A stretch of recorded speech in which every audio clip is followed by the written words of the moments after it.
নমস্কার, দেখছেন talk to Bangla. আমি অভিষেক রয়েছে আপনাদের সাথে। এই মুহূর্তে যে খবর নিয়ে উপস্থিত হয়েছি, হঠাৎ করে পশ্চিমবঙ্গের নবান্নে চলে এলেন উত্তরপ্রদেশের প্রাক্তন মুখ্যমন্ত্রী অখিলেশ যাদব, এবং যিনি এই মুহূর্তে ইন্ডিয়া অ্যালায়েন্সের অন্যতম একজন নেতা। এবং তিনি হঠাৎ করে পশ্চিমবঙ্গে এলেন এবং মুখ্যমন্ত্রী মমতা বন্দ্যোপাধ্যায়ের সঙ্গে সস্ত্রীক 40 মিনিটের বেশি সময় ধরে তিনি মিটিং করলেন এবং যাওয়ার সময় তিনি বক্তব্য রাখলেন। এবং যে বক্তব্য থেকে এই মুহূর্তে বড় সড়ো জল্পনা উঠে আসছে যে মুখ্যমন্ত্রী মমতা বন্দ্যোপাধ্যায় তিনি নিজে দিল্লিতে গিয়ে এই মুহূর্তে এসআইআর এর বিরোধিতা করতে পারেন। খুব বড় আপডেট এই মুহূর্তে আপনাদেরকে আগেই জানিয়েছিলাম, মুখ্যমন্ত্রী নিজে দিল্লি যেতে পারেন এবং সেই কথা অভিষেক বন্দ্যোপাধ্যায় তেমন একটা সম্ভাবনার কথাও জানিয়েছিলেন। কিন্তু এবার হয়তো কোথাও গিয়ে ইন্ডিয়া অ্যালায়েন্সের পক্ষ থেকে সামগ্রিকভাবে একত্রিত হওয়া এবং সেই একত্রিত হয়ে এসআইআর এর বিরোধিতা করা। যে দুটো স্টেটে এসআইআর চলছে এবং যে দুটো স্টেটে এসআইআর এর মূল মাকসাদ একটাই, একটা স্টেটে একদম সরাসরি বিরোধী সরকার চলছে পশ্চিমবঙ্গে, যেখানে ভোট রয়েছে এই বছরই।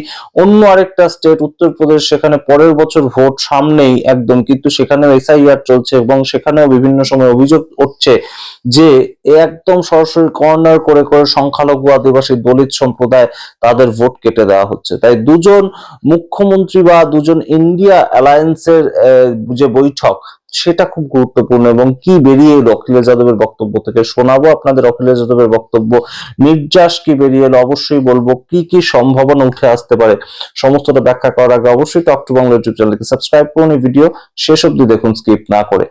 এবং এই মুহূর্তে অখিলেশ যাদব সবচেয়ে গুরুত্বপূর্ণ যে বক্তব্যটা রেখেছেন, একদম এয়ারপোর্টে দাঁড়িয়ে তিনি যে বক্তব্যটা রেখেছেন, সেটা হচ্ছে এই মুহূর্তে বিজেপির প্রতিদ্বন্দ্বিতা করার জন্য মুখ্যমন্ত্রী মমতা বন্দ্যোপাধ্যায় একমাত্র নেত্রী, যিনি সারা ভারতকে পথ দেখাচ্ছেন।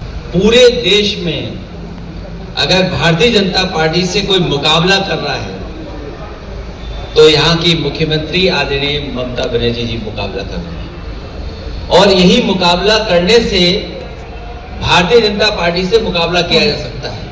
এবং অখিলেশ যাদবের কথা অনুযায়ী এইভাবেই বিজেপির বিরোধিতা করতে হবে। তিনি নিজেও একজন বিরোধী নেতা।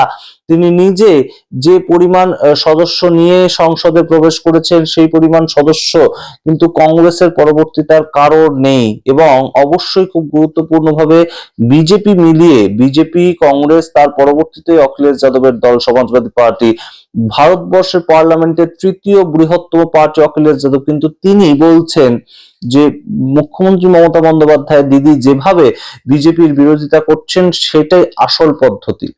হঠাৎ করে এই ধরনের কথা, হঠাৎ করে এই ধরনের ডেভেলপমেন্ট কেন হলো? তাহলে কি ইন্ডিয়া অ্যালায়েন্স, তার নেতৃত্ব বদল হতে যাচ্ছে?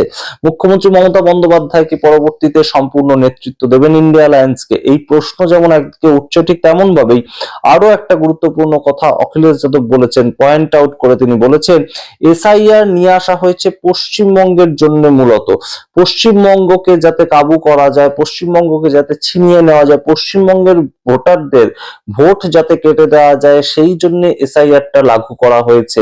আদপে তাদের টার্গেট বিহার ছিল না। আপনারা মনে করে দেখুন, গত বছর জুন জুলাই মাসে যখন এসআইআরটা প্রথম লাগু করার একটা কথাবার্তা হয়েছিল, ঠিক সেই সময় আমরা দেখতে পেয়েছিলাম মুখ্যমন্ত্রী মমতা বন্দ্যোপাধ্যায় বলেছিলেন যে বিহারের মাধ্যমে, বিহারটা তো ওদেরই রাজ্য, অর্থাৎ ভারতীয় জনতা পার্টির রাজ্য, বিহারটা শুধুমাত্র ওদের একটা ট্রেলার।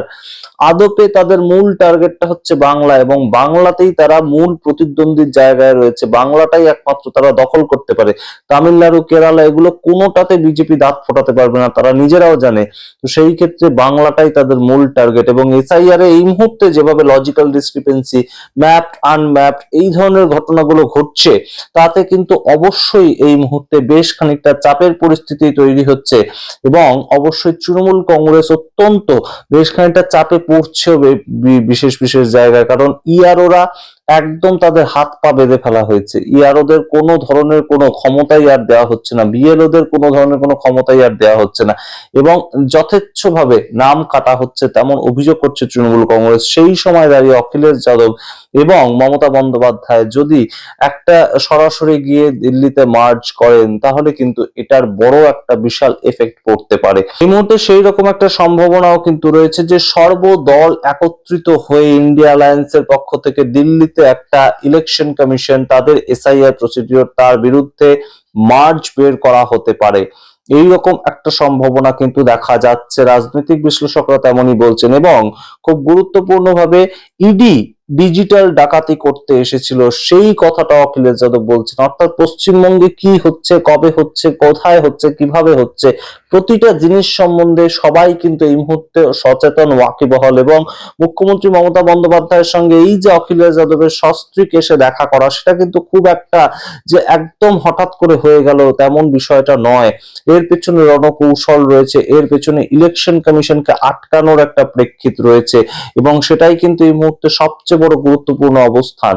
এবং অবশ্যই এই মুহূর্তে আপনারা দেখতে পেয়েছেন সুপ্রিম কোর্টে যেভাবে লড়াইটা চলছে, এসআইআর বিরোধী লড়াইটা, সেখানেও কিন্তু বড় সড়ো একটা ধাক্কা খেয়েছে ইলেকশন কমিশন। আগেই আপনাদেরকে জানিয়েছি সুপ্রিম কোর্টে ইমিডিয়েটলি একদম সরাসরি জিজ্ঞেস করা হয়েছে যে এইভাবে এসআইআরটা কেন করা হচ্ছে, হঠাৎ করে 1 মাসের মধ্যে কেন করা হচ্ছে। সুপ্রিম কোর্টের প্রধান বিচারপতি সূর্যকান্ত, তার বেঞ্চ জয়মাল্য বাগচি, তিনি জাস্টিস হিসেবে জিজ্ঞেস করেছিলেন, চ্যালেঞ্জ করেছিলেন সুপ্রিম কোর্টকে যে কোনো শক্তি, কোনো কেন্দ্রীয় শক্তি তার যে ক্যাপাসিটি, তার যে ইমিউনিটি, সেটা অনিয়ন্ত্রিত হতে পারে না। সুপ্রিম কোর্ট সবার উপরে, সুপ্রিম কোর্ট তদন্ত করবে যে কেন ইলেকশন কমিশন এইভাবে কাজ করছে। এবং সরাসরি বলা হয়েছিল যেটা, যে ইলেকশন কমিশন কোনোভাবেই যা ইচ্ছা তা করতে পারে না, তাকে সুপ্রিম কোর্টের কথা অনুযায়ী কাজ করতে হবে। এই বিষয়টা কিন্তু এই মুহূর্তে আবারও উঠে আসছে, যেখানে ইলেকশন কমিশন তাদেরকে বেশ খানিকটা ধাক্কার মুখোমুখি পড়তে হয়েছিল সুপ্রিম কোর্টে। সেখানে একদম বিরোধী দুই নেতা এবং নেত্রী, তারা বাজেট অধিবেশন, সংসদে বাজেট অধিবেশন, তার ঠিক আগে কোন রণকৌশল ঠিক করলেন, সেটা যেমন এই মুহূর্তে একটা জল্পনা, এবং তার সঙ্গে এই মুহূর্তে কিন্তু এই জল্পনাটা আরো উত্তরোত্তর বৃদ্ধি পাচ্ছে যে অখিলেশ যাদব এই মুহূর্তে মুখ্যমন্ত্রী মমতা বন্দ্যোপাধ্যায় তাকে নিয়ে বড় একটা আঙ্গিকে কোনো না কোনো প্ল্যান করছেন না তো। এবং সেটা ইন্ডিয়া অ্যালায়েন্সের সূত্রেই, ইন্ডিয়া অ্যালায়েন্সের পরবর্তী নেতা মুখ্যমন্ত্রী মমতা বন্দ্যোপাধ্যায় হবেন তেমন কোনো প্রেক্ষিত তৈরি হচ্ছে না তো। এবং সেটা যদি ইমিডিয়েটলি নাও হয়, তার সঙ্গে এই মুহূর্তে ইলেকশন কমিশনের দপ্তরে গিয়ে একটা বড়সড় আঘাত, এবং সেখানে অখিলেশ যাদব সঙ্গী হিসাবে যাবে, সেটাও একটা প্রেক্ষিত তৈরি হচ্ছে না তো। কারণ দুজনের পলিটিক্সের মূল ভাবটা কিন্তু সেকুলার পলিটিক্স, এইটা বিষয়, এইটা ভিত্তি, এবং সেখান থেকেই একটা নতুন আঙ্গিক উঠে আসছে। আপনারা শুনুন অখিলেশ যাদব কি বললেন। অবশ্যই আপনাদের মতামত কমেন্ট বক্সে কমেন্ট করুন। দেখতে থাকুন টক টু বাংলা। অবশ্যই টক টু বাংলার প্রত্যেকটি ভিডিও লাইক করুন, কমেন্ট করুন এবং শেয়ার করুন, এবং অবশ্যই সাবস্ক্রাইব করতে ভুলবেন না টক টু বাংলা ইউটিউব চ্যানেলকে। ধন্যবাদ।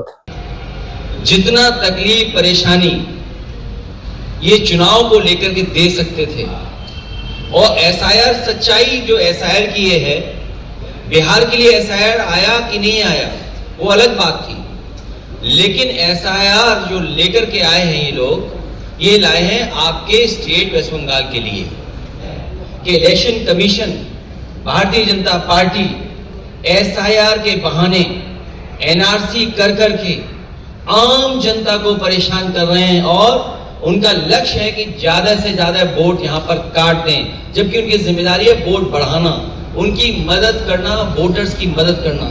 एसआईआर के बहाने हम लोग पहली बार देख रहे हैं कि आदरणीय मुख्यमंत्री दीदी को परेशान करने का काम करें। शायद देश में एसआईआर के बहाने किसी को नहीं परेशान किया हुआ, लेकिन हमें भरोसा है बंगाल की जनता पर।